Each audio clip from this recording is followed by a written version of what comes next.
Me llamo Freya, y la noche que pillé a mi jefe agazapado sobre mi ordenador como un ladrón lo cambió todo. Ahí estaba yo, con 37 años, con las llaves temblando en la mano, mientras veía a Jerome hojear mis mensajes privados en la oscuridad de nuestro edificio de oficinas vacío. El brillo azul de mi monitor le pintaba el rostro culpable mientras sus dedos regordetes revisaban conversaciones que había tenido con amigos sobre mi vida amorosa, mis problemas económicos e incluso el tratamiento contra el cáncer de mi madre. Cuando por fin sintió mi presencia y se dio la vuelta, su excusa salió entre balbuceos nerviosos sobre los protocolos de seguridad rutinarios y la política de la empresa. Pero ambos sabíamos la verdad. Llevaba meses violando mi privacidad, leyendo cada detalle personal de mi vida como si fuera su entretenimiento. Ese momento debería haberme destruido. En cambio, desencadenó el plan más hermoso que jamás había concebido. Verán, descubrir el repugnante hábito de Jerome no fue la traición que me destrozó. La verdadera devastación había ocurrido 8 meses antes, una mañana de martes cualquiera, cuando me enteré de que mi brillante propuesta de proyecto había sido presentada palabra por palabra por mi colega Bryden ante la junta directiva. Bryden, quien no podía organizar la lista de la compra sin ayuda, se convirtió de repente en el genio innovador detrás de una campaña que revolucionaría nuestro enfoque de marketing. Sentado en esa sala de conferencias, escuché a Bryden dar vueltas a mis ideas mientras Jerome asentía con aprobación y comprendía que mis años de lealtad no significaban absolutamente nada. Me robaron mi creatividad, mi pasión, mi futuro, y luego se felicitaron por su inteligencia. Antes de contarte cómo convertí la adicción de Jerome al espionaje en su ruina, me gustaría saber si alguna vez alguien te ha robado algo valioso y fingido merecer el crédito. Porque lo que voy a compartir les mostrará que a veces la mejor venganza requiere paciencia, creatividad y dejar que el enemigo se destruya a sí mismo. Y también denle me gusta, suscríbanse y hagan clic en la campana si de verdad quieren saber cómo termina esta historia, porque créanme, no lo verán venir. Después del robo de Bryden, pasé semanas documentando cada interacción sospechosa, cada idea robada, cada vez que Jerome, por conveniencia, supo información que no debía saber. Fue entonces cuando empecé a notar el patrón, comentarios casuales sobre conversaciones que solo había tenido por mensajes privados, referencias a planes que nunca había compartido verbalmente, preguntas sobre personas que nunca había mencionado en el trabajo, pero de las que había escrito a mis amigos. Jerome no solo estaba robando mis ideas profesionales, estaba manipulando mi vida personal para sacar ventaja. El descubrimiento de esa noche no fue casual. Llevaba 3 semanas probando mi teoría, dejando mi puesto de trabajo abierto con cebos cada vez más obvios. Mensajes personales sobre emergencias familiares ficticias, conversaciones falsas sobre entrevistas de trabajo, dramas sentimentales inventados. Todos los temas salían a la luz en las conversaciones informales de Jerome en el trabajo en cuestión de días.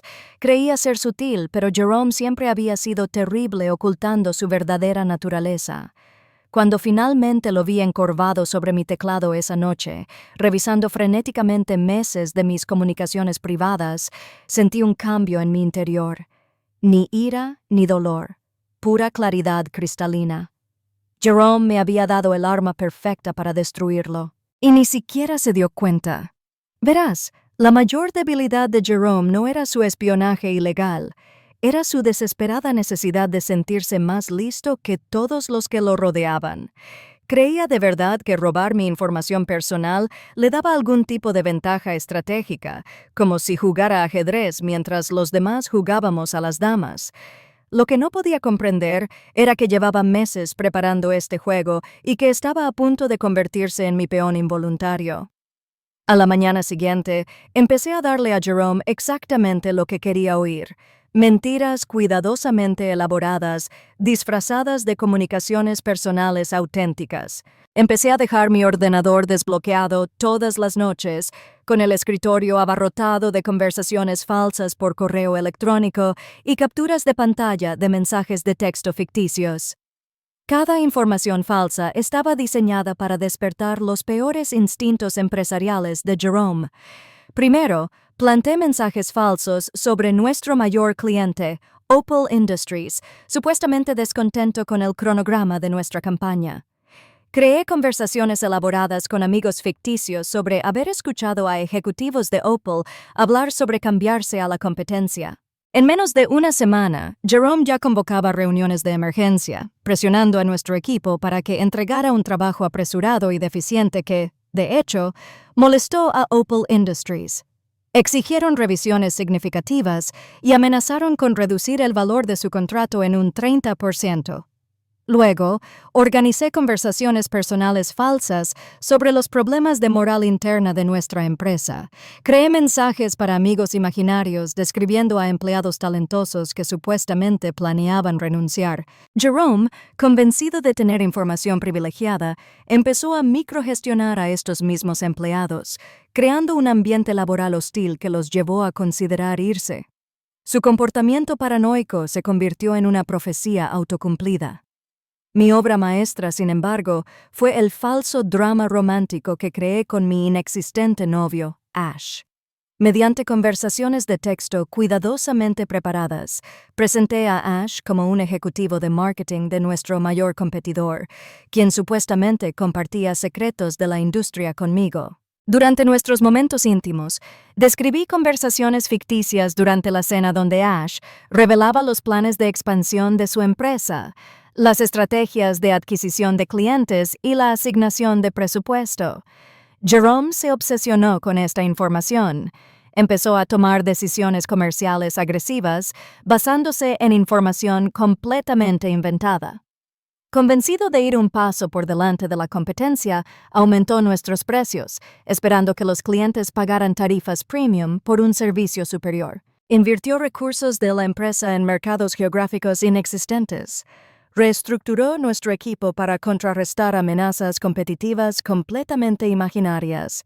Mientras tanto, documenté cada acceso de Jerome a mis comunicaciones personales, capturas de pantalla de él en mi puesto de trabajo, grabaciones de las cámaras de seguridad del edificio, marcas de tiempo que mostraban cuándo se accedía a mi ordenador fuera del horario laboral habitual. Construí un caso irrefutable que demostraba meses de violaciones sistemáticas de la privacidad. Cada una de ellas constituía un delito federal según las leyes de vigilancia electrónica. La hermosa ironía fue ver a Jerome destruir su propia empresa mientras creía que estaba siendo más astuto que todos. Cada pieza de desinformación robada se convirtió en otro clavo en su ataúd profesional. Su errática toma de decisiones confundió a nuestros clientes, alienó a nuestros talentosos empleados y creó auténticos problemas operativos que atrajeron la atención no deseada de los reguladores del sector. Pero aún no había terminado. La mayor debilidad de Jerome era su ego, y yo sabía exactamente cómo explotarlo. Empecé a urdir la trampa perfecta. Durante varias semanas, le distribuí mensajes falsos cada vez más dramáticos sobre mi creciente relación con el Ash ficticio. Describí veladas románticas en las que Ash supuestamente revelaba detalles confidenciales sobre los planes de su empresa para contratar a empleados específicos de nuestra firma. Creé conversaciones falsas sobre Ash, ofreciéndome un puesto ejecutivo con un aumento salarial considerable, junto con sutiles insinuaciones de que podría llevarme información valiosa de la empresa al dejar el trabajo. El comportamiento de Jerome se volvió cada vez más desesperado. Empezó a trabajar hasta tarde, claramente dedicando más tiempo a leer mis comunicaciones inventadas que a concentrarse en las operaciones comerciales reales. Empezó a hacer llamadas telefónicas desesperadas a los clientes, intentando conseguir contratos a largo plazo, basándose en información competitiva que solo existía en mi imaginación. Reestructuró los paquetes de compensación de los empleados para evitar el éxodo masivo que nunca iba a ocurrir. Lo más satisfactorio fue ver a Jerome intentar sondear sutilmente mi relación con Ash. Hacía comentarios casuales sobre empresas de la competencia, con la esperanza de que revelara algo sobre el supuesto conocimiento interno de mi novio. Me preguntaba por mis planes de fin de semana.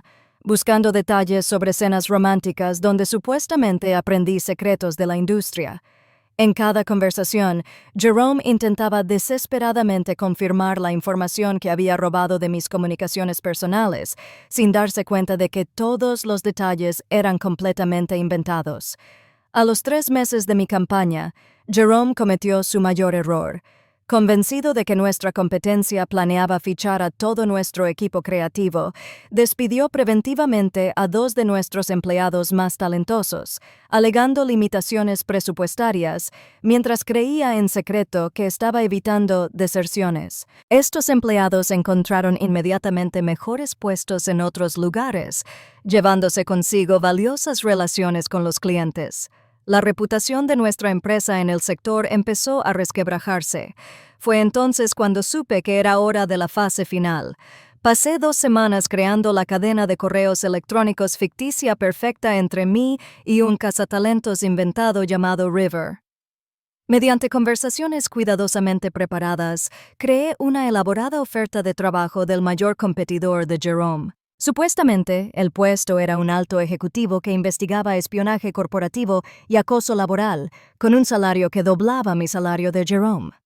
Y lo más importante, la descripción falsa del puesto mencionaba explícitamente mi experiencia, identificando empresas que monitorean ilegalmente las comunicaciones de sus empleados.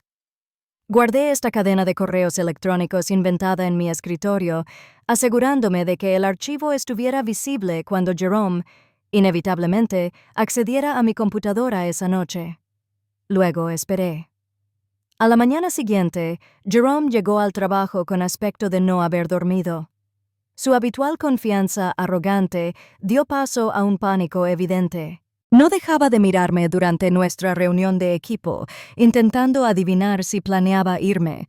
Por la tarde, había programado una conversación privada en su oficina. La desesperación de Jerome era palpable. Me ofreció un ascenso que llevaba 2 años solicitando. Me prometió un aumento de sueldo impensable 6 meses antes. Habló de ampliar mis responsabilidades y darme control creativo sobre campañas importantes. Todo lo que me había negado cuando lo había ganado con un trabajo legítimo estaba de repente disponible porque creía que estaba a punto de exponer su comportamiento ilegal a su mayor competidor. Escuché las ofertas cada vez más frenéticas de Jerome con perfecta serenidad, asintiendo pensativamente de vez en cuando mientras me prometía el mundo. Estaba tan aterrorizado de perder su imaginaria ventaja competitiva que estuvo dispuesto a darme todo lo que quería, y más. Fue entonces cuando sonreí y le dije a Jerome que necesitaba hacer una llamada. Fui a mi escritorio, abrí la computadora y saqué los documentos reales que había estado preparando durante meses. No eran ofertas de trabajo falsas ni conversaciones de texto inventadas. Pruebas reales de cada violación de privacidad que Jerome había cometido. Capturas de pantalla, marcas de tiempo, grabaciones de seguridad y registros detallados de sus actividades de vigilancia ilegal. Jerome observaba, cada vez más confundido, cómo marcaba el número del departamento legal de nuestra empresa. Luego, llamé a la Junta Laboral Estatal. Finalmente, contacté con la agencia federal encargada de investigar delitos de vigilancia electrónica. Con cada conversación que terminaba, el rostro de Jerome palidecía. Por fin comprendió que no había ningún novio llamado Ash, ninguna oferta de trabajo de su competidor, ni cenas románticas donde se compartieran secretos de la industria. Toda la información que había robado de mis comunicaciones personales era completamente falsa, pero la evidencia de sus crímenes era absolutamente real. La investigación avanzó más rápido de lo que había previsto. En cuestión de días, agentes federales interrogaban a empleados sobre vigilancia laboral. La Junta Laboral abrió un caso formal por violación de la privacidad. El equipo legal de nuestra empresa comenzó a revisar meses de decisiones de Jerome, tratando de comprender por qué había tomado tantas decisiones comerciales irracionales basándose en información aparentemente inexistente. Los desesperados intentos de Jerome por explicar su comportamiento solo empeoraron las cosas.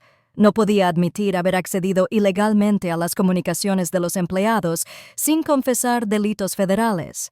pero tampoco podía explicar sus erráticas decisiones empresariales sin revelar la fuente de su supuesta inteligencia superior. Ver a Jerome darse cuenta de que su propia curiosidad había sido el arma que usé contra él fue más satisfactorio de lo que jamás imaginé. Cada secreto que había robado era en realidad desinformación que yo había infiltrado. Cada ventaja que creía haber obtenido era en realidad un paso más hacia su destrucción. El hombre que creía estar engañando a sus empleados llevaba meses bailando al son de mi melodía cuidadosamente orquestada. La ironía final llegó cuando Jerome intentó despedirme como represalia. El equipo legal de nuestra empresa bloqueó de inmediato el despido, argumentando que despedir a un empleado que había denunciado delitos federales generaría responsabilidades legales adicionales. Jerome estaba tan atrapado en su propia conducta ilegal que ni siquiera pudo despedir a la persona que lo había desenmascarado. 2 semanas después, Jerome renunció en desgracia. Se presentaron cargos federales por violaciones a las normas de vigilancia electrónica.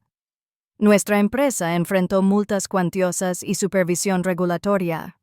Los empleados que Jerome había despedido basándose en mi información falsa presentaron una demanda por despido injustificado y obtuvieron indemnizaciones sustanciales. Pero la verdadera belleza de mi plan apenas comenzaba a desvelarse. Verán. La renuncia de Jerome no puso fin a mi historia.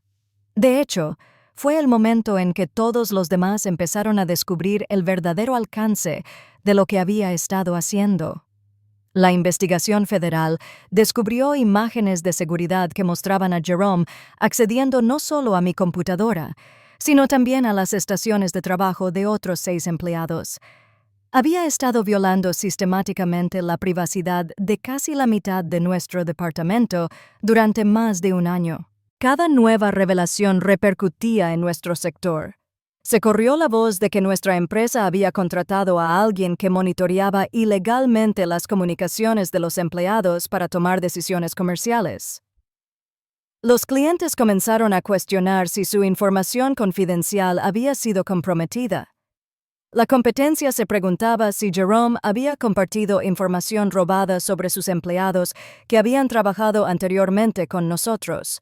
El descubrimiento más devastador se produjo cuando los investigadores encontraron los archivos personales de Jerome. Había estado tomando notas detalladas sobre conversaciones privadas de los empleados, situaciones familiares, problemas financieros y problemas de pareja. No por negocios, sino porque disfrutaba genuinamente de tener poder sobre la vida privada de la gente. El hombre que yo creía simplemente ambicioso y sin ética resultó ser un depredador que se satisfacía invadiendo la privacidad. Leer esos archivos lo cambió todo para mí. Ver los detalles más íntimos de mi colega catalogados como trofeos me hizo comprender que mi elaborada venganza había logrado algo mucho más importante que la satisfacción personal. Había desenmascarado a una persona peligrosa que abusaba sistemáticamente de su autoridad para perjudicar a quienes confiaban en él. El nombre de Brighton aparecía con frecuencia en las notas de Jerome. Al parecer, Jerome había estado leyendo sus mensajes privados durante meses antes de que me robaran el proyecto. Descubrió sus inseguridades, su desesperación financiera y su disposición a hacer cualquier cosa por ascender profesionalmente. Jerome había manipulado deliberadamente a Brighton para que robara mis ideas, usando información personal robada para controlar y corromper a alguien que, de otro modo, podría haber sido honesto. Esta revelación transformó mi ira en algo más profundo. Brighton no era solo un colega oportunista que había robado mi trabajo. Brighton era otra víctima de la manipulación de Jerome, alguien cuya privacidad había sido violada y cuyas debilidades habían sido explotadas para el entretenimiento de Jerome. Contacté a Brighton en privado y le conté lo que había descubierto sobre las tácticas de vigilancia y manipulación de Jerome. La conversación fue incómoda al principio, pero el alivio de Brighton fue evidente. Durante meses, Brighton había estado luchando contra la culpa por el robo del proyecto, incapaz de comprender cómo Jerome sabía exactamente qué puntos de presión psicológica explotar. Hablamos durante horas sobre los métodos de Jerome, cómo había usado información personal para crear crisis artificiales que desesperaban a los empleados lo suficiente como para comprometer su ética. Cómo había creado drama laboral compartiendo detalles privados entre colegas. Cómo había destruido amistades y relaciones profesionales al revelar estratégicamente información confidencial justo en los momentos en que causaría el mayor daño. Brighton y yo no éramos las únicas víctimas. Jerome había estado practicando elaboradas maniobras psicológicas con todo nuestro departamento, usando información privada robada para manipular, controlar y humillar a personas que no habían hecho nada malo, salvo confiar en que su empleador respetaría los límites básicos de la privacidad. Cuanto más investigábamos, más aterrador se volvía el patrón. Jerome había obligado a 3 empleados talentosos a renunciar al crear ambientes laborales hostiles, basándose en información personal que había robado de sus comunicaciones privadas. Había saboteado las relaciones románticas entre colegas, compartiendo mensajes privados fuera de contexto. Incluso se había valido de su conocimiento sobre emergencias médicas familiares para presionar a los empleados a trabajar horas extra durante crisis personales. Pero esto es lo que Jerome nunca entendió del juego al que se dedicaba. Mientras violaba la privacidad de todos para su propio entretenimiento, también estaba creando un ejército de personas con todas las razones para exigir justicia. La investigación federal se amplió a medida que más empleados presentaban pruebas de violaciones de la privacidad. La Junta Laboral abrió casos adicionales. Nuestro fiscal general estatal comenzó a investigar cargos penales más allá de la simple vigilancia electrónica. Las actividades ilegales de Jerome habían creado una red de responsabilidades legales que trascendía con creces el simple acoso laboral. Mientras tanto, las consecuencias comerciales de las decisiones de Jerome seguían repercutiendo en nuestra empresa. Los clientes que había alejado con su comportamiento errático basado en mi información inventada compartían sus experiencias con contactos del sector. Los empleados que había despedido usando información personal robada se conectaban con antiguos compañeros, difundiendo información sobre la cultura de gestión tóxica de nuestra empresa. Lo más satisfactorio de todo fue que la empresa competidora que Jerome temía que supuestamente intentara reclutarme, de hecho, se puso en contacto conmigo. No por un novio ficticio ni una oferta de trabajo inventada, sino porque se enteraron de mi participación en la revelación de las actividades de vigilancia de Jerome. Querían contratar a alguien con mi integridad y mis dotes de investigación. La ironía era perfecta. El miedo paranoico de Jerome a perderme ante su competencia se hizo realidad, pero solo porque su propio comportamiento ilegal me había hecho valioso para empresas éticas que querían evitar contratar a depredadores como él. Cuando acepté el nuevo puesto, me aseguré de enviarle a Jerome un último mensaje, no a través de comunicaciones privadas que pudiera robar y malinterpretar, sino mediante una carta oficial entregada por nuestro departamento legal. Le agradecí por enseñarme que la paciencia y la creatividad podían transformar incluso la traición más devastadora en una oportunidad para la justicia. Le expliqué cómo su vigilancia ilegal me había ayudado a desarrollar habilidades de planificación estratégica, recopilación de pruebas y análisis psicológico que me hicieron atractivo para empleadores que valoraban el liderazgo ético.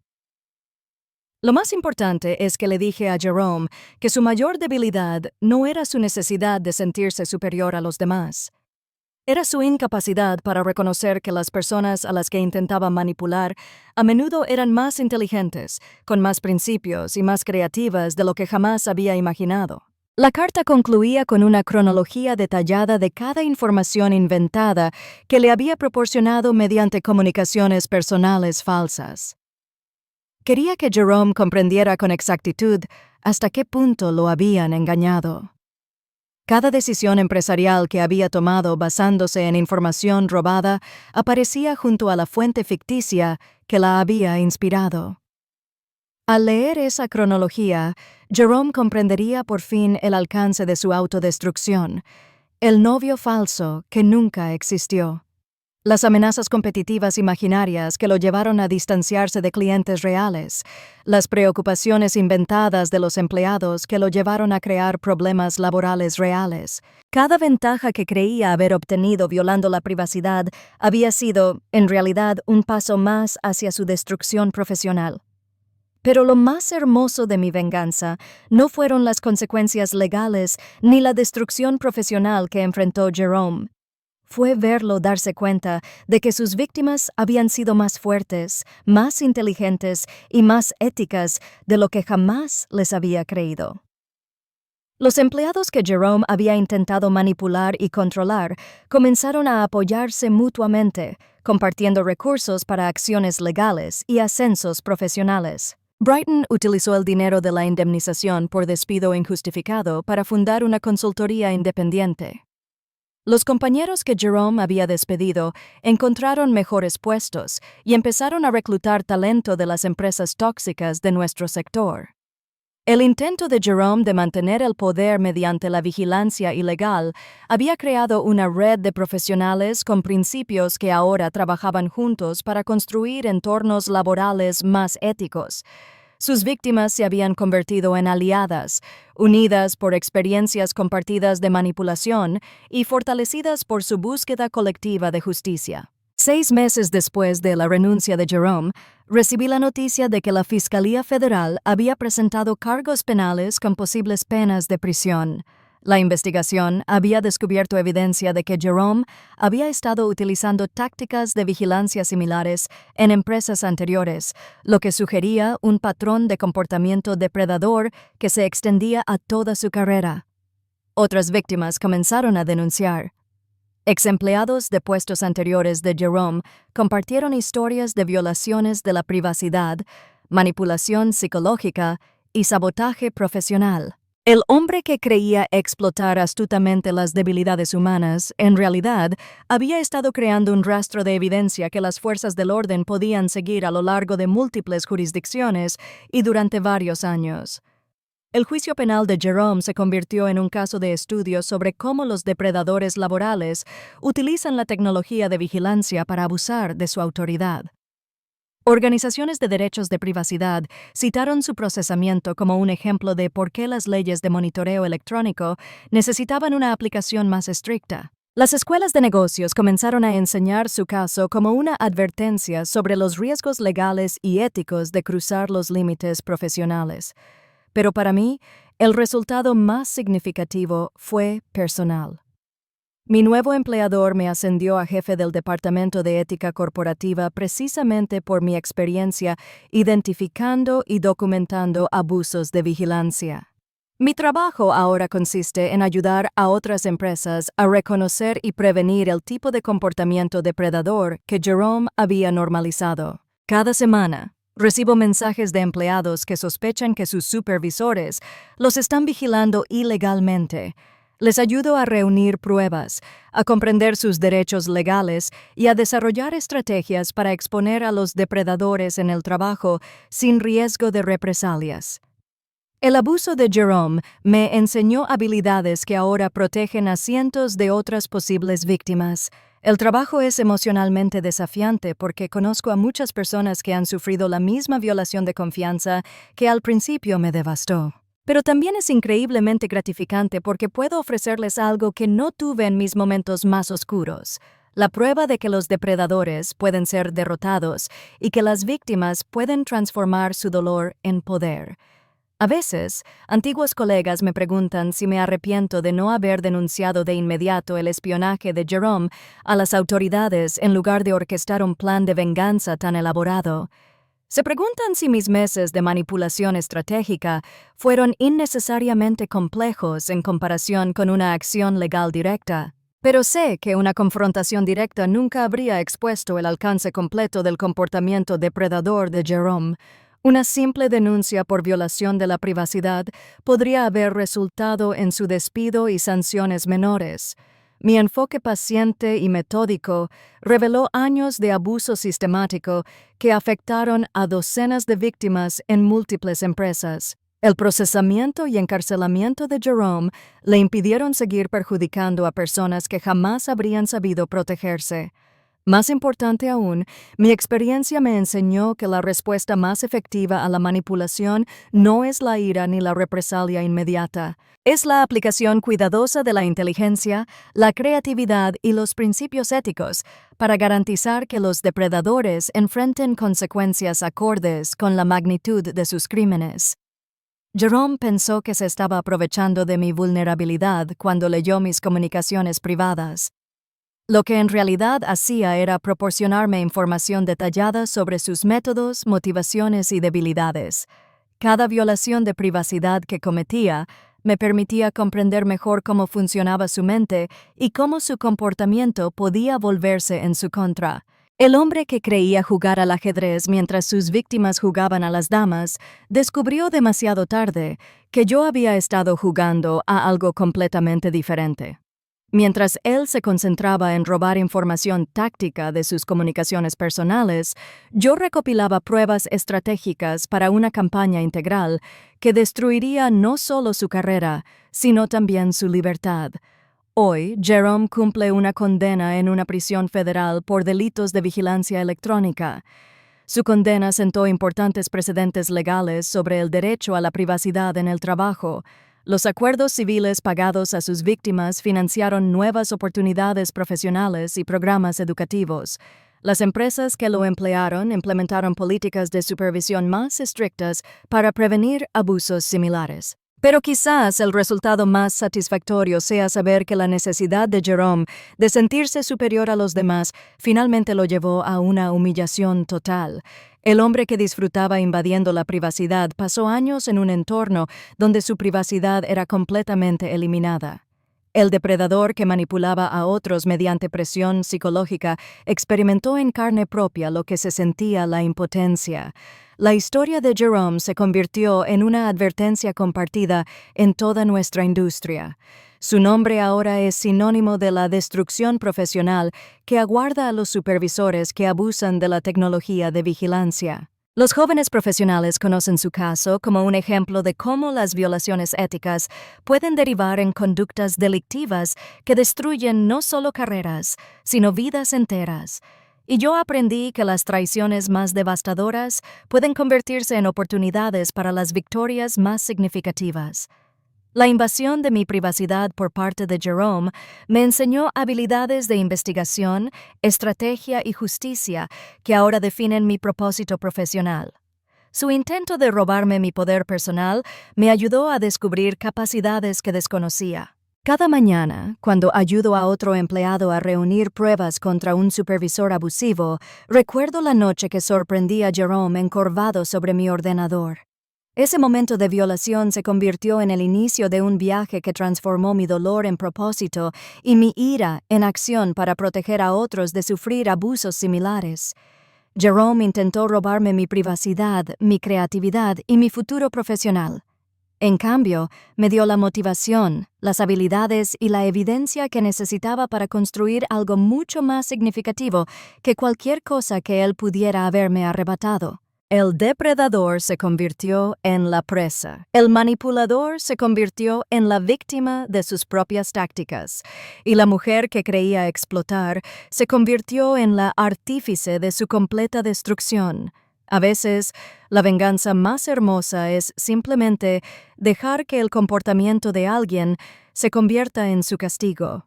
Mientras tanto, usas su abuso para construir algo mejor que lo que intentó destruir. Así que, si alguna vez has sido violado por alguien que se creía más inteligente que tú, recuerda mi historia. Documenta todo. Sé paciente, sé estratégico y nunca subestimes tu capacidad de convertir la mayor arma de alguien en su mayor debilidad. ¿Qué opinas de este enfoque de justicia laboral? ¿Alguna vez has lidiado con un supervisor que violó tu privacidad o te manipuló con información personal? Deja un comentario abajo sobre tus experiencias. Y no olvides darle a me gusta y suscribirte si quieres saber más historias de personas que convirtieron sus peores traiciones en sus mayores victorias. Porque créeme, Jerome no fue el único depredador que subestimó a la persona equivocada.